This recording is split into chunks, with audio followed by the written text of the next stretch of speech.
Buenos días, estimados alumnos matriculados en el curso de Nutrición y Alimentación 1. Les saluda el profesor Luis Palomino. El día de hoy voy a explicar el desarrollo de la guía de práctica número 2, asimismo la introducción a nuestra segunda clase. Como ustedes comprenderán, el viernes 30 es feriado.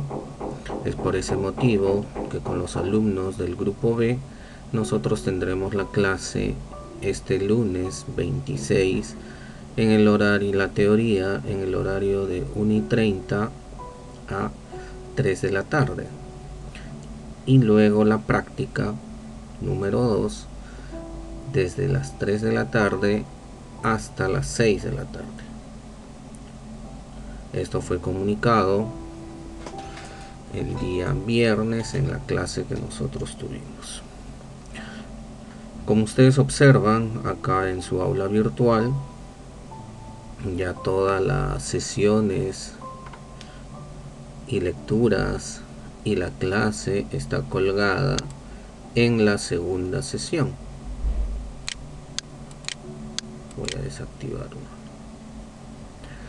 Correcto, en la segunda semana ya todos ustedes tienen colgados las lecturas. Les recomiendo que lean sobre todo las dos primeras. Los he considerado como referencia 1 y referencia 2. Tenemos la segunda clase, ¿no? Las diapositivas. Luego está la guía, ¿no? Con la cual vamos a trabajar el día lunes y el día miércoles con el grupo A. Recuerden que para el caso de la guía ustedes ya tienen que llevar resuelto el ejercicio de aplicación y las preguntas del autoaprendizaje. Esto es de forma individual. Todo ello es evaluado por su docente moderador. Correcto. Si ustedes no llevan resuelto los ejercicios de aplicación y las preguntas de autoaprendizaje, evidentemente que no podrán ingresar a la práctica, o en su defecto su nota pues del día de la práctica saldrá muy bajo.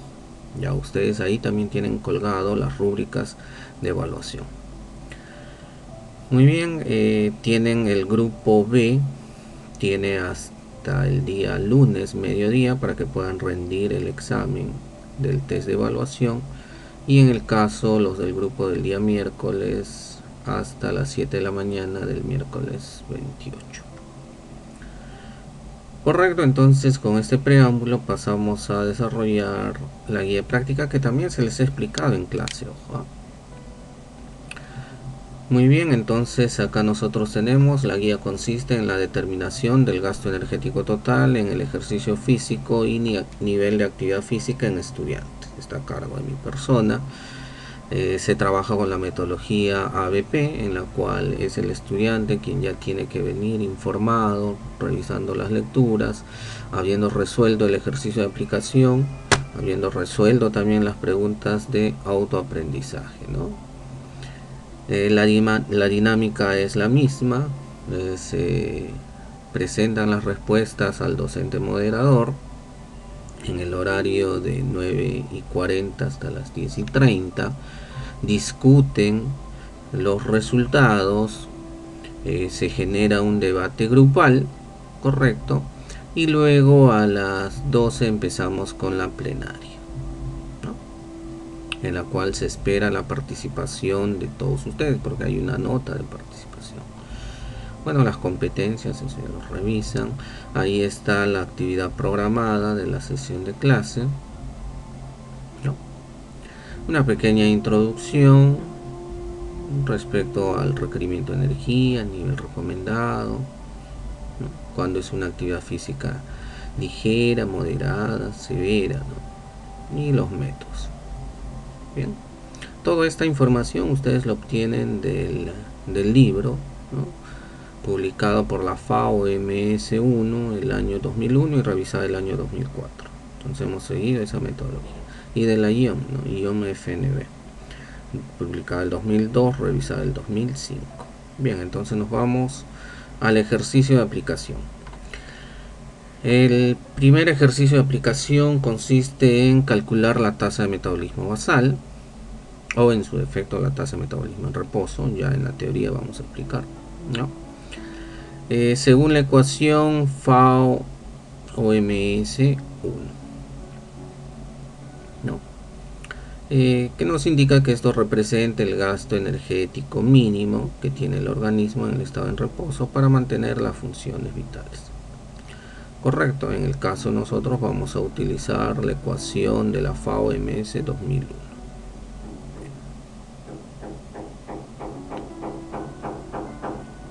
Correcto, entonces con ello nosotros nos vamos a la fórmula para calcular la tasa de metabolismo basal según la ecuación. Acá a ustedes también se les ha indicado la ecuación. No está la fórmula.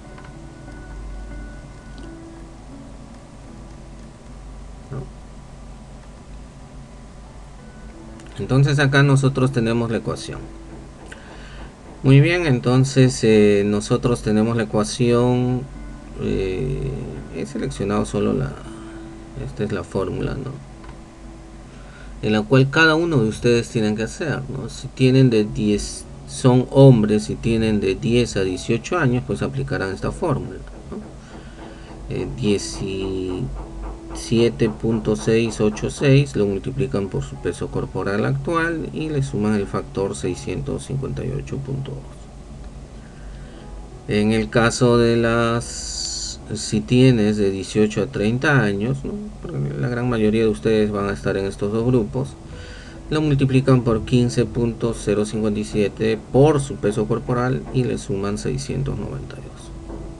Si eres mujer y tienes, por ejemplo, 19 años, entonces estás en este rango, ¿no? De 18 a 30, 14.818 por tu peso corporal actual, más 486.6. ¿Correcto?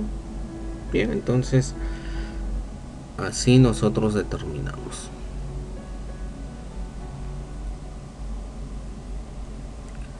Correcto, entonces ya ahí ustedes tienen la fórmula. Luego en la pregunta 2. En la pregunta 2 nos indica el registro de las actividades diarias en estudiantes. Bueno, en la metodología de la FAO OMS 1 2001 revisado 2004, ustedes pueden determinar de que hay dos metodologías para calcular el nivel de actividad física. Uno es registrando nuestras actividades en forma diaria y la otra, que tendría que ser el NAF calculado, y la otra es a través ya del factor, ¿no? Que ya nos da la FAO. En este caso el factor es el siguiente, ¿no? Para el NAF 1 el factor que les da es este. Si tienes una actividad sedentaria, entonces tu valor NAF es de 1.40 a 1.69. Muy bien, entonces ¿en qué consiste esta metodología para hallar el NAF calculado? Nos dice, para poder realizar el cálculo usted deberá consignar un registro diario y detallado de su actividad física durante las 24 horas. Es decir, tienes que seleccionar ustedes saben que la semana tiene 7 días, ¿no? De lunes a domingo, pero tienes que seleccionar un día en la cual tengas la actividad con mayor rutina. Generalmente se recomienda un día de lunes a viernes, o las actividades promedio de la semana, ¿no? Bien, en la cual nosotros describimos las actividades, ¿no? Por periodos mínimos de 5 minutos. Entonces ustedes acá colocarán, ¿no? Se levantaron a las 7 de la mañana. 7 de la mañana. ¿Qué actividad realizaste, ¿no? A esa hora? De 7 a 7 y media, por ejemplo, ¿no? Te diste un baño, te cepillaste los dientes, te cambiaste, ¿no? Y así detallado. Entonces, realizarse un baño duró 15 minutos, registra la actividad, ¿no? De 7 a 7 y cuarto me bañé, ¿no? Entonces, ¿cuál? Duración 15 minutos. Acá tenemos el formato.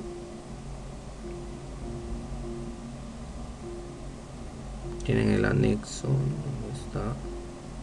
Aquí está, ¿no? Entonces la hora. Te levantaste a las 7, ¿no? A ver, de 7 a 7 y cuarto, ¿no?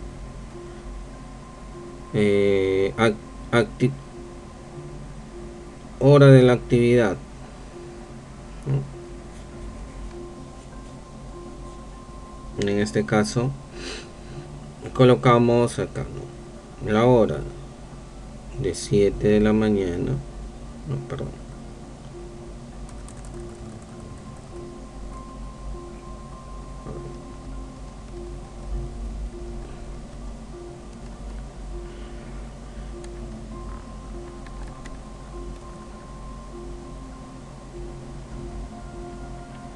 muy bien. Entonces nosotros detallamos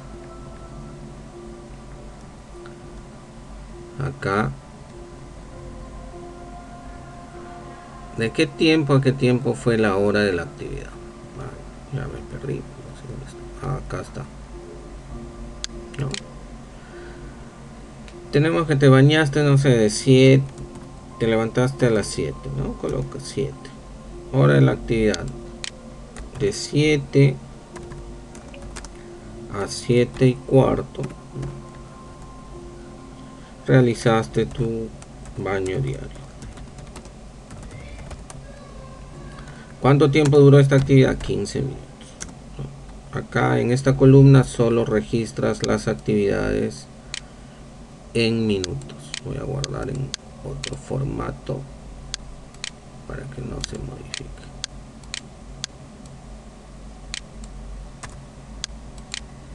No.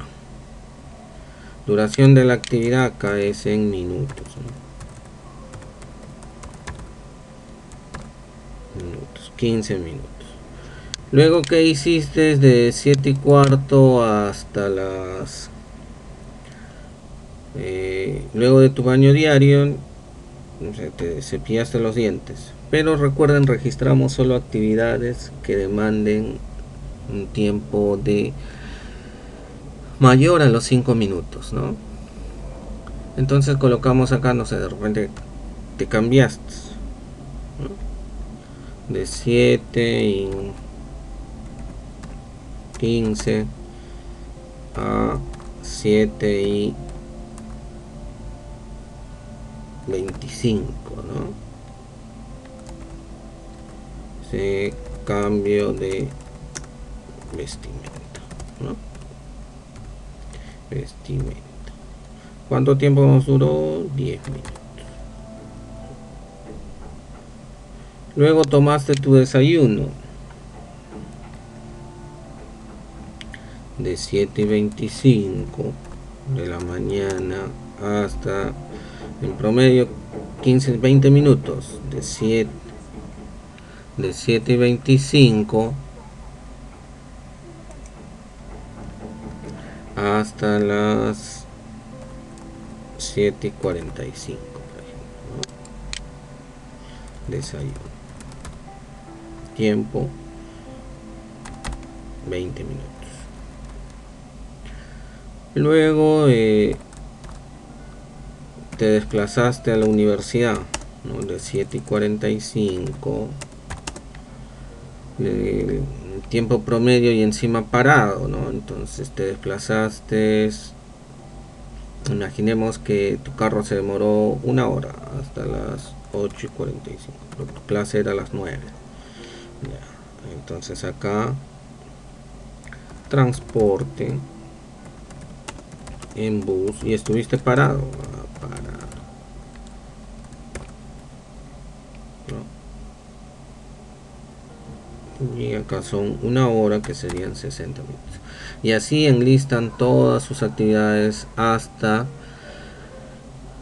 las 7 horas del día siguiente, ¿no? Tienes que incluir también ahí la cantidad de horas que has dormido, cuántas horas duermes. Correcto, entonces eso se consigna en esta actividad. Es tu registro. Luego en la pregunta 3 nos indica realizar los cálculos factoriales del gasto total de energía en estudiantes universitarios, ¿no? Tenemos que estimar la tasa de metabolismo en reposo, ¿no? Según la actividad que nosotros estamos realizando. Para ello detallamos acá las principales actividades que ustedes han enlistado, cuánto es el tiempo, todo esto ustedes lo obtienen ya del ejercicio anterior, ¿no? Lo único que se agrega acá es el costo energético. Y este costo energético se saca de la tabla, del anexo 2, costo energético de las actividades, ¿no? Que se multiplica tanto para hombres como para mujeres. Si has dormido 8 horas, 8 por 60 serían 480 minutos. Y lo multiplicas por 1, ¿no? Si has estado sentado escuchando la clase, tu factor será 1.2. Si has estado en el bus de pie, será 1.4. Correcto. Si te has bañado, 2.3. Correcto. Y ahí están todas las actividades que ustedes tienen que incluir, ¿no? O una actividad similar. Si es que no está la actividad que ustedes realizan, porque yo he resumido que algunas, se van al documento principal, ¿no? Y ahí están enlistados más de 10 páginas de las actividades. El detalle es que está en inglés, bueno, tienen que traducirlo. Correcto, entonces colocan ese factor, lo multiplican por el tiempo y ahí les sale el valor. Luego el valor total se divide entre el total de horas, ¿no? Por ejemplo, acá nosotros en la guía ya se les ha entregado un valor, ¿no? Por ejemplo, alguien que tiene una actividad sedentaria, no está dormido, duerme, en este caso ya se han sintetizado acá en horas, ¿no? Lo puedes convertir a horas o minutos. Obviamente si trabajas acá en horas se divide entre 24, si no sería entre 1660 en minutos. Pero en el caso de ustedes es en minutos, ¿no? Acá ya se ha sintetizado. Muy bien, entonces ustedes van a estimar ahí su tiempo y costo de energía. Van a sumar y lo van a dividir entre 1660. Y así nosotros vamos a obtener nuestro nivel de actividad física calculado. Todo esto ya ustedes lo tienen que traer resuelto, si no, no van a ingresar a la práctica. Entonces el objetivo es obtener tu estilo de vida, tu NAF, tu nivel de actividad física. Luego nosotros determinamos el NAF, ¿no? Según la tabla, qué actividad física te corresponde, si es sedentario, si tienes una actividad física activa o moderada. Luego, para calcular el requerimiento energético total, nosotros multiplicamos la tasa de metabolismo por el NAF. Correcto. Realizamos el cálculo del requerimiento energético total, ¿no? Acá ustedes van a obtener por el NAF calculado y el NAF teórico. El NAF teórico es directamente según tengo una actividad sedentaria, ya lo multiplico por 1.4, ¿no? Comparan y discuten sus dos resultados. Muy bien, y luego nosotros comparamos, tienen que calcular su requerimiento energético según las ecuaciones, utilizando la fórmula de la ecuación de la FAO, utilizando la de la ecuación de Harris y Benedict, la de Oxford o la ecuación del IOM. Muy bien, y realizas el análisis comparativo de ambos. Correcto, ahí están. Revisen los anexos. No, esto lo he agregado. Y tienes que tener resuelto las preguntas del autoaprendizaje. Son 6 preguntas de autoaprendizaje que ustedes tienen que desarrollar, ¿no? Respecto a la presentación del informe, ¿no? Ya en su producto académico se detalla también, ¿no? Cómo debes presentar tu informe, ¿no? Tu informe se sube al campus de forma individual. Ustedes tienen el grupo A, el informe del producto académico del taller 2, tienen tiempo o plazo para subirlo hasta el martes 3 de septiembre, 22 horas, y el grupo B el jueves 5 de septiembre.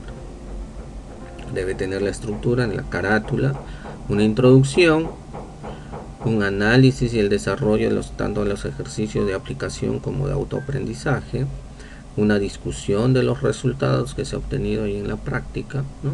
Conclusiones y las referencias bibliográficas estilo Vancouver, ¿no? Entonces ustedes eso deben subirlo acá a su campus, en este caso la actividad para el producto académico 2, acá nos indican tienen 10 días todavía, ¿no? Para que lo puedan subir. Y también entregarle a su docente moderador del grupo de práctica. Aquí está la rúbrica para evaluar su informe, ¿no? Estos trabajos se presentan en forma individual, ¿no? Entonces ahí tienen su rúbrica, ¿no? El puntaje total equivale a 20. Muy bien, entonces eso sería todo respecto a la clase teórica. Tienen que leer los documentos de la referencia, ¿no?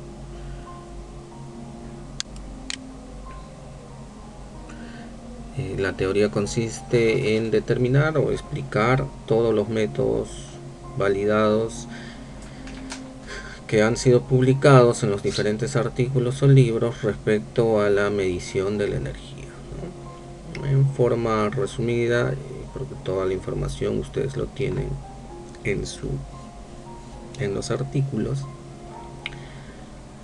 El método Gold estándar para evaluar o determinar el gasto de energía total es el agua doblemente marcada, ¿no? Que va a ser el tema del día de mañana, en la cual nosotros vamos a debatir, ¿no? Todos necesitamos energía para cumplir diferentes actividades, ¿no? La energía es la capacidad para realizar una actividad o un trabajo. En el caso del balance energético, ya se les había explicado que hay un balance energético positivo, un balance energético negativo y el balance energético normal, ¿no? Que es lo que nosotros debemos considerar que representa un más o menos 10% del equilibrio o de la relación entre la cantidad de calorías ingeridas sobre la cantidad de calorías que uno gasta, ¿no? Para mantener un adecuado peso corporal, ¿no? Los componentes del gasto energético diario son la tasa de metabolismo basal o tasa de metabolismo en reposo, que representa del 60 al 75%, la actividad física, que representa del 15 al 30%, y el factor térmico de los alimentos, que representa el 10%. Acá nosotros vemos la diferencia entre tasa de metabolismo basal versus tasa de metabolismo en reposo, ¿no? Recuerden que hay ecuaciones como las ecuaciones de fórmulas predictivas, la de Harris-Benedict y también la de la FAO, utilizan la tasa de metabolismo en reposo. Muy bien, en el caso de la tasa de metabolismo basal, es la mínima cantidad de energía que un organismo requiere para estar vivo, ¿no? Representa del 60 al 70% del gasto energético total, ¿no? En este caso, para la medición de la tasa de metabolismo basal, el individuo no debe consumir alimentos, es decir, debe estar en ayunas de 10 a 12 horas, ¿no? Esa es la metodología. Debe encontrarse despierto y descansando, acostado en un ambiente termoneutral, ¿no? O sea, bajo condiciones de control de temperatura, humedad y presión, por un periodo de 8 horas, y no haber hecho una actividad intensa el día anterior. En el caso de la tasa de metabolismo en reposo, es un 10% más elevado que la tasa de metabolismo basal, ¿no? Debido a un incremento en el gasto energético por la ingestión de alimentos, es decir, incluye el factor térmico de los alimentos. Muy bien, entonces se evalúa en individuos sanos que no están en ayuno. Correcto, entonces acá nosotros tenemos la tasa de metabolismo en reposo, gasto energético en reposo, también algunos lo llaman el GER, ¿no? Se determina mediante diferentes técnicas, ¿no? Como la caloría indirecta, la bioimpedancia, el agua doblemente marcada, que ya les había mencionado, que es la prueba Gold estándar, y las ecuaciones predictivas, ¿no? Y otras que como la acelerometría, el tema podometría y otros métodos que vamos a estudiar. Respecto al balance calórico, Blasco y Redondo, en su publicación Gasto energético en reposo, métodos de evaluación, publicado el año 2015, nos indica, ¿no?, que el balance calórico es la fórmula expresada mediante el gasto energético total, que es igual a tasa de metabolismo basal más la termogénesis endógena, que es el factor térmico de los alimentos, y el GEAF, ¿no? El GEAF es el gasto energético ligado a la actividad física. En la OMS recuerden que es el NAF, ¿no?, es casi similar a nivel de actividad física. Muy bien. Y el aporte energético, que es igual al gasto energético total diario, ¿no?, más la energía excretada, más la energía almacenada en forma de tejido, ¿no? Eso representa tu gasto energético total. Los métodos para estimar este gasto energético total son varios, ¿no? Los podemos clasificar en métodos que miden el gasto energético en reposo, la medición del gasto energético en reposo, como son la calorimetría directa, indirecta, la impedancia bioeléctrica y fórmulas predictivas, ¿no? El paciente está en reposo. Y los métodos de no reposo, en la cual no necesariamente tienen que estar en condiciones de estar inmovilizados o con reposo absoluto. Tenemos la acelerometría, la podometría y el agua doblemente marcada. Empezamos con el agua doblemente marcada. ¿Por qué empiezo con ello? Porque es el método o prueba gold estándar que nos permite estimar el requerimiento energético total. Es no invasivo, se utiliza para validar otros métodos, es el más exacto para calcular el gasto energético total, pero a su vez es el más costoso porque requiere equipos sofisticados, que no lo tenemos, por ejemplo, en San Marcos. Muy bien, entonces en este método del agua doblemente marcada se utiliza isótopos radioactivos como el oxígeno y el deuterio para la medición del gasto energético, ¿no? Entonces se administra estos isótopos radioactivos y luego de un periodo que varía desde las 3 horas hasta los 7 días, nosotros evaluamos en las secreciones, generalmente saliva o orina, la cantidad de deuterio o oxígeno que se está eliminando, ¿no? Recuerden que el deuterio es un isótopo del hidrógeno. Es no invasiva, ¿no? Y tiene la particularidad de que el individuo puede hacer sus actividades normales, ¿no? Es decir, no necesita estar aislado en un laboratorio para poder hacer este tipo de evaluación, ¿no? Recordemos que estos isótopos radioactivos son inocuos, no son cancerígenos. La limitación de este método es su alto costo, ¿no?, debido al equipo sofisticado. Se utilizó esta metodología, por ejemplo, para evaluar la ecuación de la FAO-MS 1-2001, revisada en 2004, ¿no? Y se puede aplicar tanto para gestantes, lactantes, embarazadas, adultos mayores. Correcto, entonces con esta metodología de la agua doblemente marcada, nosotros inyectamos deuterio y el otro químico radioactivo, ¿no?, y evaluamos al final la salida. Muy bien, sobre todo en el caso del deuterio. Recordemos que estos métodos, utilizando isótopos radioactivos, son inocuos, son estables y pueden ser administrados a individuos de todo tipo de condición fisiológica, no emiten radiación. Correcto. Tenemos varios tipos de isótopos, ¿no? El que más se utiliza es el deuterio.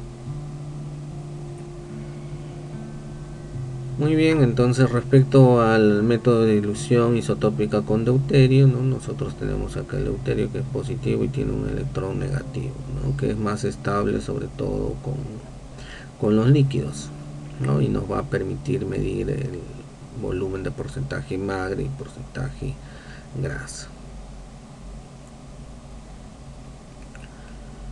Bien, entonces acá el principio se basa en la dilución del deuterio en el agua corporal, ¿no?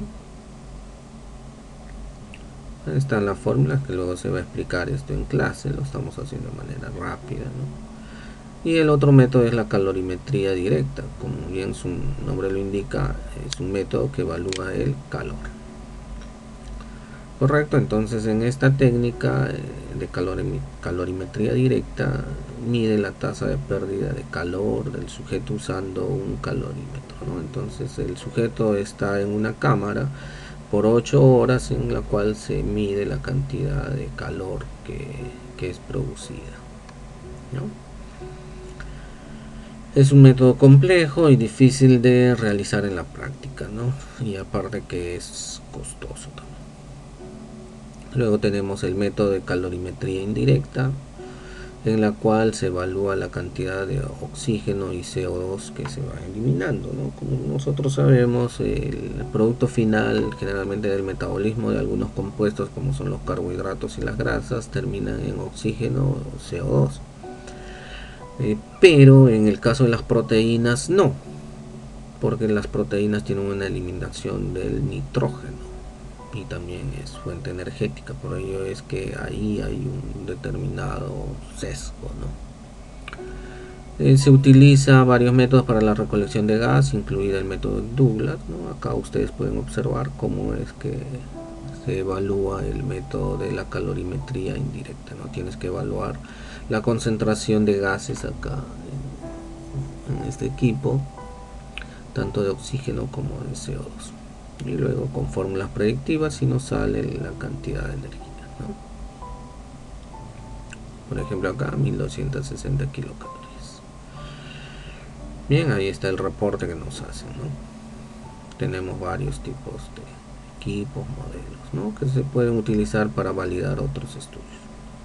Tenemos el método de la acelerometría, ¿no? Que es un método que está muy de moda, en la cual hay un acelerómetro, un equipo digital, la tecnología, que es portátil, ¿no? Y nos permite a nosotros estimar el gasto energético total a través de nuestro tipo de actividad física.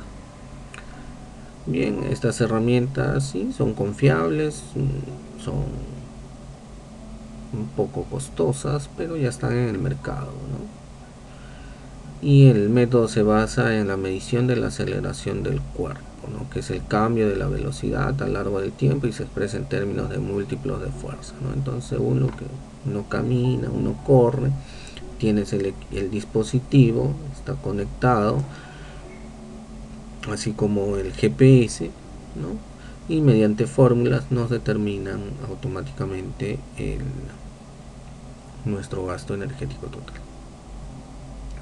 Tenemos también el monitor de pulso cardíaco, ¿no? En las cuales estamos conectados a través de la medición de nuestra frecuencia cardíaca y estimamos también el gasto energético. ¿Bien?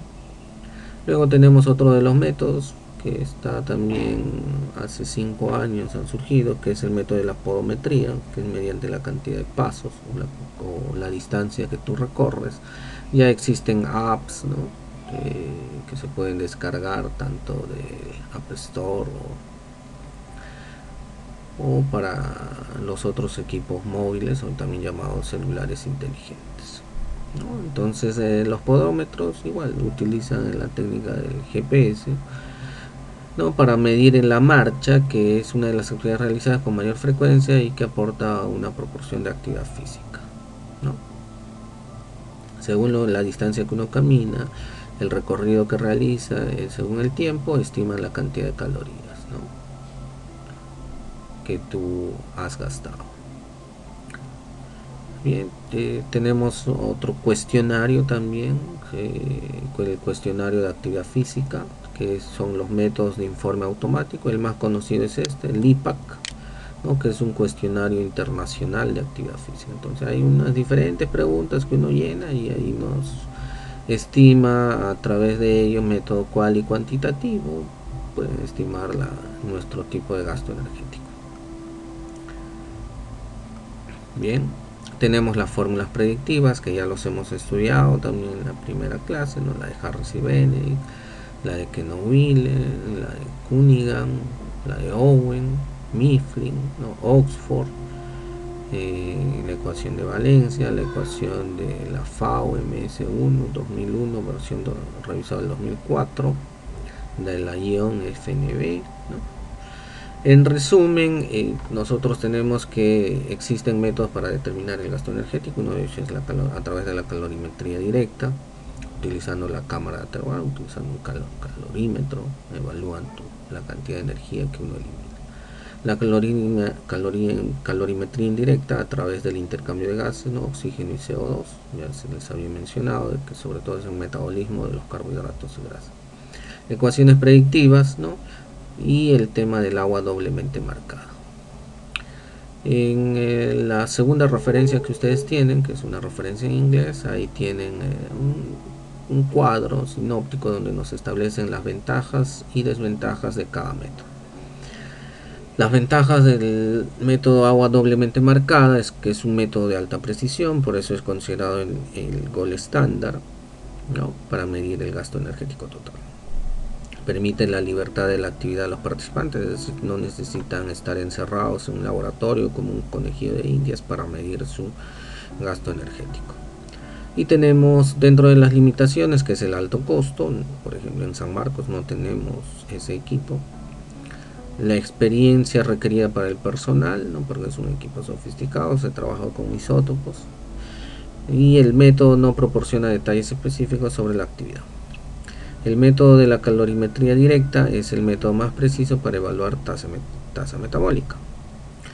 Las limitaciones son el alto costo del método, ¿no? Se requiere confinamiento de sujetos por 24 horas o más, ¿no? Tienen que estar en una cámara, aislados. La calorimetría indirecta, su ventaja es que es un método preciso, pero es no invasivo, bueno, evalúa por el intercambio de gases, ¿no? De CO2 y oxígeno. Proporciona información sobre los combustibles metabólicos que se queman, pero ojo, solo de grasa y carbohidrato, más no de proteínas, ¿no?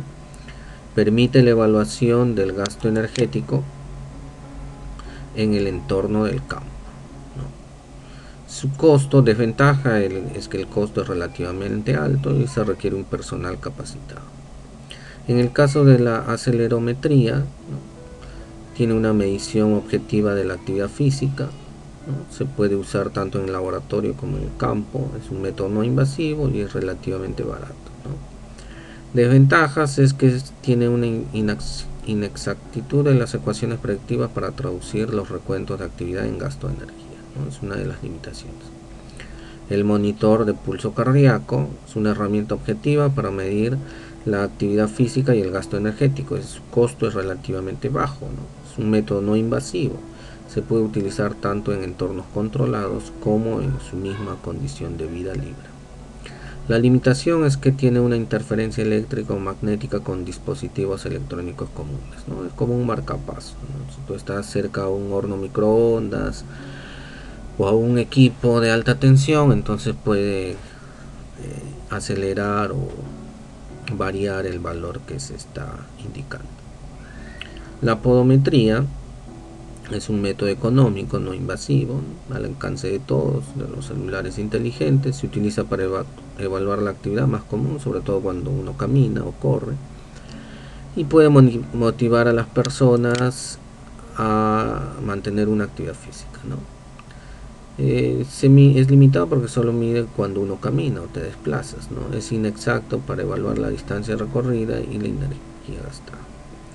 Y los cuestionarios IPAC, ¿no? Que son de bajo costo, permite su uso en estudios con muestras de gran tamaño, ¿no? A través de un cuestionario en Google, por ejemplo, nosotros podemos enviar a toda una población. Proporciona información sobre los patrones de actividad física, ¿no? Sus desventajas es que tiene una baja precisión y confiabilidad. Muy bien, dudas, preguntas, me lo harán en la clase. Así es que con ello terminamos. Nos vemos el día lunes con el grupo A, no, perdón, con el grupo B, y el miércoles con el grupo